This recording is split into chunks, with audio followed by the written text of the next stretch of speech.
Sir আপনি চাষাবাদ করার জন্য জমিটা কিনেছেন, এই সেই জমি। ও আচ্ছা আচ্ছা, এইখানকার জায়গায় মানুষগুলা ভালো সুবিধা দিবা, যখন কৃষি আবাদ ভালো করে করতে পারে। এইবার যে 50 বিঘা জমি কিনলাম, ওই জায়গায় ধানগুলো কেমন হচ্ছে? ওই জায়গায় ধানগুলো প্রচুর ভালো হয়েছে, আপনি স্যার অল্প দেখে আসলে ভালো হতো। চলুন যে দেখে আসি।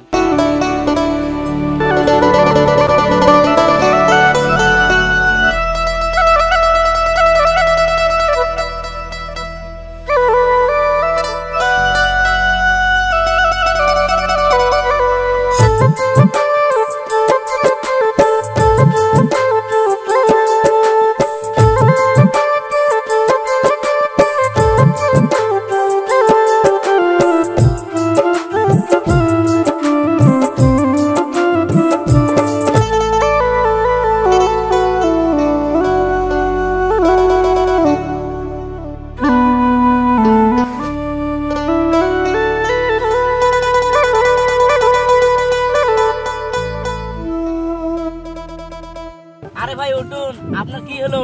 স্যার এনাকে হাসপাতাল নিতে হবে, ধরুন ধরুন।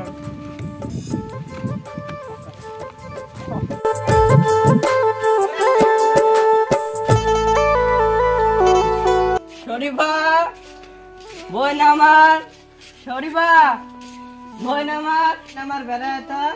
ভাইয়া তোমার এই অবস্থা কেন?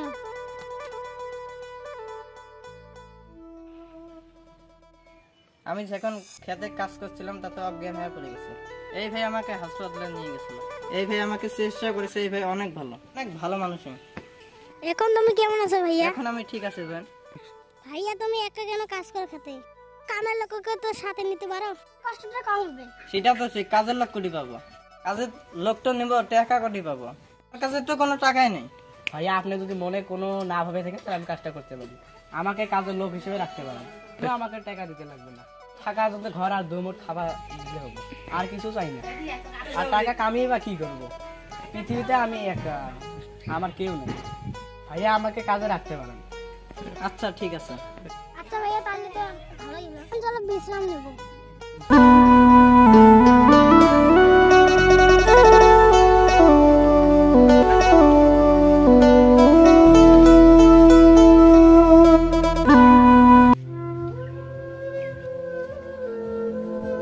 ভাইয়া খাবার এনেছি, তোমরা এসে খেয়ে দাও। হ্যাঁ বোন আচ্ছি, চলো খেয়ে আসি। ভাইয়া অল্প কাজ বাকি আছে তো করে যাই। আমি এলে কাজ শেষ করে দিন, যা খেয়ে আসি। আচ্ছা ঠিক আছে, আমি তাহলে খেয়ে আসি।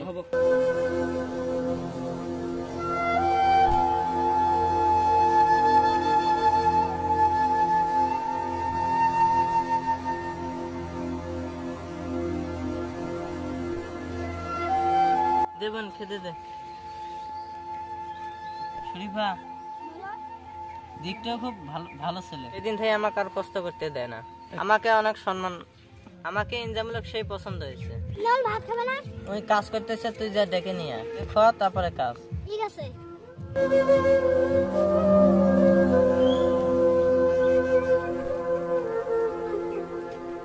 ইনামুল, খেতে চলো।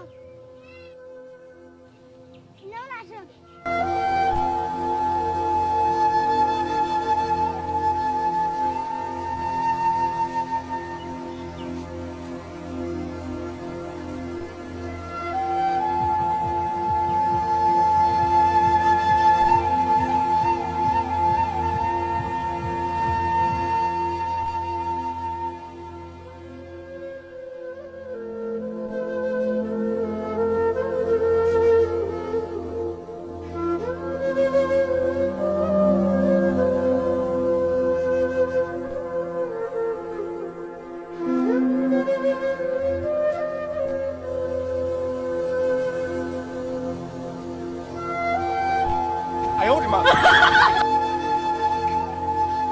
দেনা শোধ করা মন নাই নাকি? এমন কথা চিন্তাও করি না সাহেব, আমার কাছে টাকা নেই। কথা চিন্তাও করো না শালা, তাহলে কিন্তু গ্রামে থাকতে পারবেন না।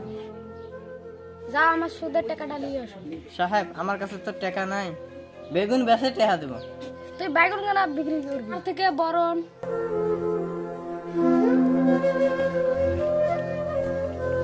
তোর বোনের সাথে আমার বিয়েটা দিয়ে দে না। তুমি কি বলছো? মুখ সামনে কথা বলুন। মন আর মুখ দুটোই সামনে নিয়েছি। আর তোমার ভাই টাকাটা শোধও করতে পারবে না, ভেবে দেখো। ভেবে দেখো বন্ধু।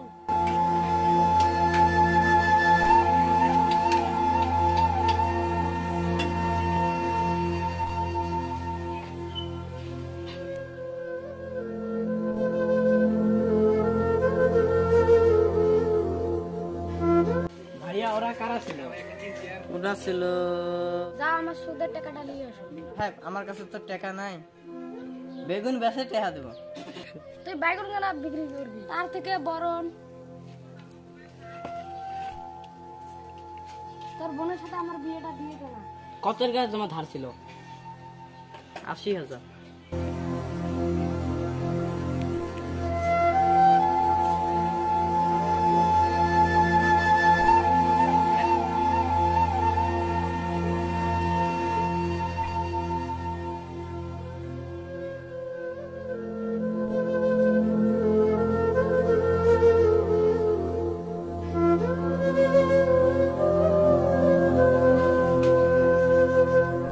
কে বাবা তুই?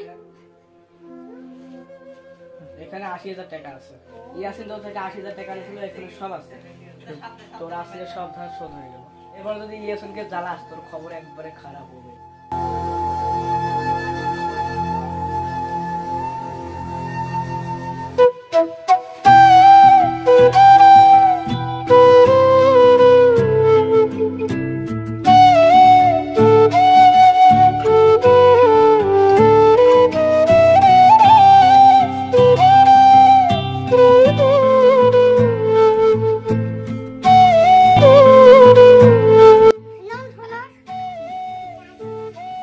কি হয়েছে বলো? আমি আমার মনের কথা আজকে সব খুলে বলবো। হ্যাঁ বলো।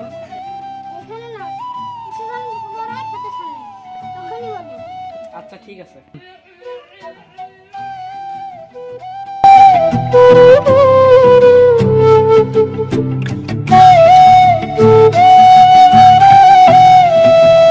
হ্যাঁ শরীফা বলো, কেন ডেকেছো?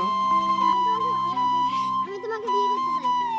আমিও সবসময় তাই ভাবতাম, যাই আমার কাছে আসতো তাকে আমি ভালোবাসতাম। আমিও তোমাকে অনেক ভালোবাসি। এখন সময় হয়ে এসেছে তোমাকে আজ সব কথা খুলে দিই। আমিও তোমাকে কিছু বলতেছি। এই কথাটা তোমার বহুত আগে বলা উচিত, কিন্তু বলা হয়নি।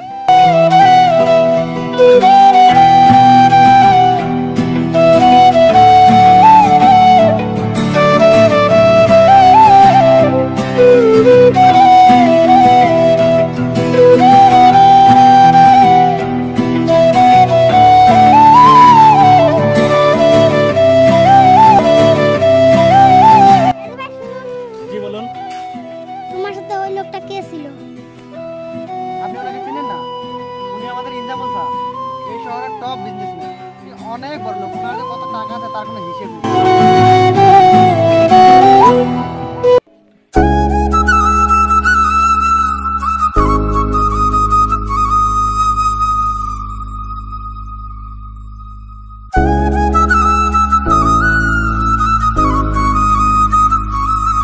তোমাকে আর এই কাজ করতে হবে না।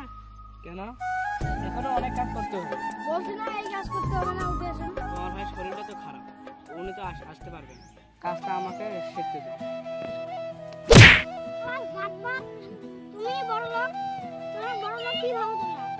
তোমরা আমাদের মতন গরিব মেয়েদের সেবা দিতে হবে, এখন ব্যবহার করে ফেলে দিতে পারবে। আমি আমার ভাই তোমাকে সেই বিশ্বাস করতাম। তুমি আমাদের সাথে বিশ্বাসঘাতকতা করলে, তোমাকে কত ভালো মানুষ বলতাম। তুমিও কি সিপ যাও আমার চোখের সামনে থেকে। আমার তো একটা কথা শুনবেন। যাও এখান থেকে।